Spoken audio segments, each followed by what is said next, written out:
কোন মানুষ যদি এই বিশ্বাস রাখে যে মহিলা বিবাহ হওয়ার পরে যদি চুড়ি হাতে না পড়ে তাহলে তার স্বামীর ক্ষতি হবে, মরে যাবে, অসুস্থ হয়ে যাবে, বালা মুসিবত হবে, এই আকীদা, আশ্চর্য। এই সওয়াল ইটালি থেকে এসছে আমাদের কাছে, জি ইটালি থেকে এসছে।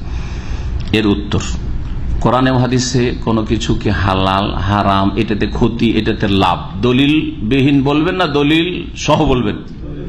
দলিল সহ বলা হচ্ছে সুলতান, সুলতান ছাড়া বলা যাবে না, হ্যাঁ, সনদ ছাড়া। আর দলিল বিহীন কথা বলা হচ্ছে অনুমান, জান, হ্যাঁ, ধারণা। কোরআন কারীম সূরা নাজমের আয়াত নম্বর 28 এবং 23 আল্লাহ বলছেন, 23 বলছেন মুশরিকদের সম্পর্কে, যারা বিভিন্ন দেবদেবীর পূজা করে, প্রতিমা পূজা করে।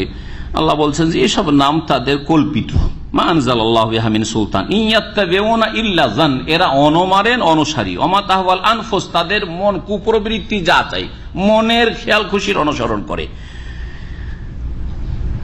ওয়ালাকাদ জাআহুম মির রাব্বিহিম হুদা, অথচ হেদায়েত আল্লাহর পক্ষ থেকে তাদের কাছে এসেছে। সূরা নাজমের আয়াত নম্বর 28 বলছেন ওমা লাহুম বিহি মিন ইলম, যারা এইরকম কথা বলে দলিলবিহীন, তাদের কাছে কোনো জ্ঞান নাই। ইন ইয়াত্তাবিউনা ইল্লা যান, তারা ধারণার অনুসারী একমাত্র। ওয়া ইন্না যান্না লা ইউগনি মিনাল হাক্কি শাইআ, আর ধারণা অনুমান সত্যের ক্ষেত্রে, হকের ক্ষেত্রে কোনো কাজে আসে না। মাসলা মাসাইলের ক্ষেত্রে, দিনের ক্ষেত্রে, দিন হচ্ছে হক, হকের ক্ষেত্রে ধারণার কোনো স্থান নেই। আর তারপরে কুধারণা রাখা মানে কোনো কিছু কুলক্ষণ, অলক্ষী অথবা কুলক্ষণ, যেটাকে তেয়ারা বলা হয়, সেটাকে নবী করিম সাল্লাল্লাহু আলাইহি ওয়াসাল্লাম কি বলেছেন? শিরক বলেছেন। এই মর্মে হাদিস রয়েছে, শোনায় আপনাদেরকে। মুসনাদ আহমদ, আবু দাউদ, নাসাই, মুস্তাদরাক হাকিমিতে আব্দুল্লাহ বিন মাসউদ রাদিয়াল্লাহু তাআলা থেকে হাদিস রয়েছে, আত-তিয়ারাতু শিরকুন, আত-তিয়ারাতু শিরকুন সালাসা, 3 বার করে বলেছেন। অলক্ষী কোনো কিছু মনে করা অথবা কুলক্ষণ মনে করা, যদি স্ত্রী চুড়ি না পড়ে স্বামীর ক্ষতি হয়ে যাবে, এটা কুলক্ষণ বা অলক্ষী হবে, এটা শিরক, শিরক, শিরক রাসূলুল্লাহ সাল্লাল্লাহু আলাইহি ওয়াসাল্লাম বলেছেন। আর নবী করিম সাল্লাল্লাহু আলাইহি ওয়াসাল্লাম বলেছেন লা তিয়ারাতা, লা তিয়ারাতা, কুলক্ষণ বা অলক্ষীর স্থান ইসলামে নেই মোটেই। তবে ইসলামে ফাল আছে, ফাল মানে হচ্ছে শুভ লক্ষণ নেওয়া। কি শুভ লক্ষণ নেওয়া? আপনি যদি দেখেন যে কোনো একটা ক্ষেত্রে একটা ভালো কিছু আপনি আপনার কানে পৌঁছল, আলহামদুলিল্লাহ, হ্যাঁ, জি হ্যাঁ, শুভ লক্ষণ নেওয়া, শুভ লক্ষণ নিতে পারেন। নবী করিম সাল্লাল্লাহু আলাইহি ওয়াসাল্লাম হুদায়বিয়ার সন্ধির সময় এক কাফের আসলো, যার নাম ছিল সুহাইল। নবী সাল্লাল্লাহু আলাইহি ওয়াসাল্লাম জিজ্ঞেস করলেন তোমার নাম কি? বলছে সুহাইল। সুহাইল মানে সহজ, হ্যাঁ, সরল। তখন নবী সাল্লাল্লাহু আলাইহি ওয়াসাল্লাম সুলক্ষণ নিলেন, সুলক্ষণ নেওয়া জায়েজ রয়েছে, শুভ লক্ষণ নেওয়া জায়েজ রয়েছে।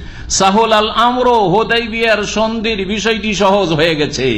নবী সাল্লাল্লাহু আলাইহি ওয়াসাল্লাম শুভ লক্ষণ নিয়েছে, শুভ লক্ষণ নিতে পারেন, কিন্তু কুলক্ষণ নিতে পারেন না। সকালবেলা মাশাআল্লাহ পরেশগার মানুষের সাথে দেখা, হ্যাঁ, আর তার কাছ থেকে কিছু দিনের কথা শুনলে আলহামদুলিল্লাহ। ফজরের নামাজটা জামাতে নামাজ পড়তে পেরেছি, আজকে আমার টেনশন আছে, একটা জরুরি অফিসিয়াল কাজ আছে, শুভ লক্ষণ যে আজকে ফজরটা জামাতে পড়তে পেরেছি, তাহাজ্জুদ পড়তে পেরেছি, শুভ লক্ষণ। বোঝা গেছে না? কিন্তু যদি ফজরে ভোরে উঠেই কিছু পাপ হয়, পাপ করার পরে বেরিয়েছেন, অথবা সকালবেলা উঠে ডোম ব্যথা, আমাদের দেশে যেসব কুলক্ষণ নেওয়া আছে, সকালে উঠেই বাইরে বেরিয়েছে আর কি দেখছে? একটা কুকুর দেখছে সামনে, একটা বিড়াল পড়েছে সামনে, পেছন থেকে ডাক দিয়েছে। পেছন থেকে ডাক দিলে নাকি কুলক্ষণ, বাইরে মুসাফির যদি বেরোয়।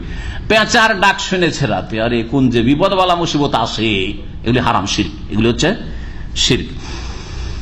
এই দিয়ে আজকের আলোচনা শেষ করছি। আর একটি বিষয় ছিল, রমজান মাসে কেউ যদি সহবাসের মাধ্যমে রোজা নষ্ট করে তাহলে কাফারা। এই মর্মে সহিহ বুখারীতে হাদিস রয়েছে। কি কাফারা এটা বলে শেষ করে দিচ্ছি, যদিও সময় একবারে শেষে। কি বলেন, কি করতে হবে? নবী করিম সাল্লাল্লাহু আলাইহি ওয়াসাল্লাম বলেছেন, ওই ব্যক্তিকে, এক সাহাবীর দ্বারা এরকম কাজ হয়েছিল, হাল তাজিদু রাকাবাতান তুতিকুহা, তোমার কাছে কোন গোলাম দাস দাসী আছে, কৃতদাস কৃতদাসী, যেটা আজাদ করো। আজকাল গোলাম দাস দাসী নেই, চাকর চাকরানীরা গোলাম দাস দাসী নয়, বরং কৃতদাসী হইতে হবে। আজকাল নেই আর কি, বাস্তবে নেই, শরীয়তের বিধানে আছে, যদি ওইরকম রাস্তা খুলে। তাহলে আল্লাহ পারবো না, নাই আমার কাছে, গরিব মানুষ, কোথায় গোলাম পাবো আর দাসী পাবো। ফাহাল তাস্তাতি আন তাসুমা শাহরাইন মুতাতাবিআইন, 2 নম্বরে তুমি বিনা বিরতিতে একটানা 2 মাস রোজা রাখতে পারবে? আল্লাহ, তা কি আর সম্ভব? আল্লাহ, রোজাতে তো বিপদে পড়েছি। বলছে যে আল্লাহ, ইয়া রাসূলুল্লাহ, আমি তো একটা রোজাতে বিপদে পড়ে গেছি, তো 2 মাস একটানা রোজা রাখতে গিয়ে আর কোন বিপদে পড়ি? হ্যাঁ, একটা দিন বরদাস্ত করতে পারেনি। কাল আল্লাহ এটাও পারবো না 2 মাস একটানা রোজা রাখতে। কালা ফাহালতা যে এটা আমার 60 মিসকিন 60 মিসকিনকে খাবার দিতে পারবে, 60 জন মিসকিন খাওয়াইতো। কাল আল্লাহ আমি তো গরিব মানুষ, ওটাও পারবো না। ফামাকাসান নবী সাল্লাল্লাহু আলাইহি ওয়াসাল্লাম একটু থামলেন। এই কথা বলার পরে ফামাইনা নাহনু আলা যালিকা উতিয়ান নবী সাল্লাল্লাহু আলাইহি ওয়াসাল্লাম বিআরাকিন ফিহা তামরুন। একটু পরে নবী সাল্লাল্লাহু আলাইহি ওয়াসাল্লামের কাছে একজন লোক একটা পাত্রে বেশ কিছু খেজুর নিয়ে এসেছে, অনেকটা খেজুর নিয়ে এসছে, যেই খেজুরটা মোটামুটি ওর কাফারার জন্য যথেষ্ট হবে। আরাক বলা হয় আল মিকতাল, একটা কাঠা বা আড়ি ধামা আমাদের দেশে যে হয় পাত্র আর কি। কাল আইনা সাইল, ওই যে মাসলা জিজ্ঞেস করছে ওই লোকটি কোথায়? কাল আনা ইয়া রাসূলুল্লাহ, আমি এই যে হাজির আছি, কিছু আশা পাওয়া গেছে, আমার সমাধান কিছু হবে হয়তো। তাহলে খুঁজা যাও, এই যে খেজুরটি নিয়ে যাও তুমি, ফাতাসাদ্দাক বিহি, এটাকে দান করে দাও। কি করো? গরিব মিসকিনকে যেহেতু খাওয়াইতে হবে, যাও মিসকিনকে খাওয়াই দাও। ফিরি খেজুরটা পেলো, আর খাওয়াইতে হবে কাকে? মিসকিনকে। এইটাও করতে পারছে না, বেচারা একবারে, কেমন বেচারা দেখেন। ফাকালার রাজুল, ওই লোকটি বললো, আলা আফকারা মিন্না ইয়া রাসূলুল্লাহ, আলা আফকারা মিন্নি ইয়া রাসূলুল্লাহ, আমার চাইতো বেশি ফকির কেউ আছে আবার? মানে খেজুরটা আমাকেই খাওয়া লাগবে, আমার পরিবারকে, আমার চাইতে গরিব আর কেউ নেই ইয়েতে, মদিনায় কেউ কোনো ফকির নেই। ফাওয়াল্লাহি, আমাদের মতো মিথ্যা কথা না, আমরা তো খেতে পারলেও ফ্রি খেতে চাই, তাই না? টাকা দিয়ে উমরা যেতে পারলেও ফ্রি উমরা যেতে চাই। এইরকম সাহাবীরা ছিলেন না? শুনেন তার অবস্থা, সুবহানাল্লাহ। বলছে ফাওয়াল্লাহি, আল্লাহর কসম করে বলছি ইয়া রাসূলুল্লাহ, মা বাইনা লাবাতাইহা ইউরিদুল হাররাতাইনি আহলু বাইতিন আফকারু মিন আহলি বাইতি, আমার পরিবারের চাইতে মদিনার পূর্ব আর পশ্চিমে যে 2টি হাররা রয়েছে, হাররা শারকিয়া, হাররা গারবিয়া, যারা মদিনায় বসবাস করে, হাররা শারকিয়া এই বাকির কবরস্থানের পরে যে অংশটুকু, এগুলো হাররা শারকিয়া। হাররা গারবিয়া আপনার ওই যে খন্দকের এলাকা আছে, ওখান থেকে ওই দিকটা যে চলে গেল, কুচি কুচি ছোট ছোট পাথর বিশিষ্ট এলাকা, পূর্ব আর পশ্চিমে দুটো হাররা গারবিয়া। হাররা শারকি আর হাররা গারবিয়ার মাঝখানে ছিল মদিনার শহর তখন, এখন তো বিশাল বিস্তর এলাকা ছড়িয়ে গেছে মদিনা শহর। এই 2 হাররার মাঝখানে, 2 কুচি পাথরওয়ালা এলাকার মাঝখানে এমন কোন পরিবার নেই, বাড়ি নেই, যেই বাড়িওয়ালা আমার পরিবারের চাইতে বেশি অভাবী আছে, দুর্গত আছে।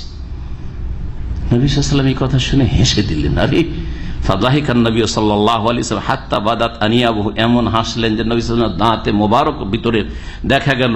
সুম্মা কালা, তারপর আতইমহু আহলাকা, যাও তোমার পরিবারকে এটা খাওয়িয়ে দাও, ওতেই তোমার কাফারা হয়ে যাবে, তোমার স্ত্রী ছেলে মেয়েকে খাওয়িয়ে দাও।